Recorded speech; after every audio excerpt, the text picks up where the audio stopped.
کیا نماز میں بسم اللہ پڑھنا واجب ہے؟ کیا بسم اللہ الرحمن الرحیم نماز کی پہلی رکعت میں پڑھی جائے گی یا ہر رکعت میں پڑھنا وہ لازم ہے؟ بھائی لازم کسی رکعت میں بھی نہیں ہے، سنت ہے، بہتر ہے جب پہلی رکعت میں آپ اللہ اکبر کہہ کے نیت باندھتے ہیں تو ثنا پڑھیں، ثنا کے بعد اعوذ باللہ من الشیطان الرجیم، پھر بسم اللہ الرحمن الرحیم، پھر سورہ فاتحہ پڑھیں۔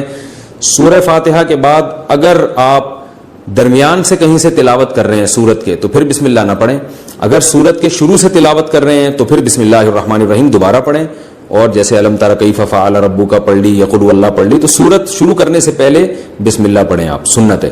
پھر جب دوسری رکعت کے لیے آپ کھڑے ہوں گے تو پھر سورہ فاتحہ سے پہلے بسم اللہ، اور پھر جب سورہ فاتحہ پڑھ کے نئی سورت شروع کریں گے تو بسم اللہ۔ اگر سورت شروع نہیں کرتے، قرآن کے درمیان سے پڑھتے ہیں تو پھر بسم اللہ نہ پڑھیں، کیونکہ بسم اللہ سورت شروع کرنے سے پہلے پڑھنا سنت ہے۔ تو چاہے سورہ فاتحہ ہو یا کوئی نئی سورت ہو، اس سے پہلے بسم اللہ عام حالات میں بھی پڑھنی چاہیے اور نماز میں بھی۔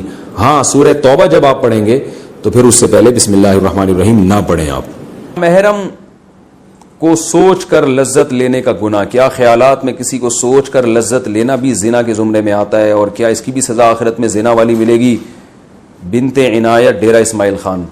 جی یہ بھی حرام ہے، گناہ ہے، زنا کا گناہ تو نہیں ہے لیکن بہرحال گناہ ہے، حرام ہے، ناجائز ہے۔ آپ صلی اللہ علیہ وسلم نے فرمایا آنکھیں بھی زنا کرتی ہیں، کان بھی زنا کرتے ہیں، تو ظاہر ہے کان کا زنا کیا ہے؟ نامحرم کی باتیں سن کے لذت حاصل کرنا، دیکھنا، دیکھ کے لذت حاصل کرنا، یہ آنکھوں کا زنا ہے۔ تو یہ سوچ کے لذت حاصل کرنا یہ دل کا زنا ہے۔ وضو میں آنکھوں کو کتنا دھوئیں؟ کانوں اور آنکھوں کی صفائی کے بارے میں کیا حکم ہے؟ کیا ہر وضو میں آنکھوں کی صفائی کرنا ضروری ہوتا ہے؟ عبداللہ ملتان۔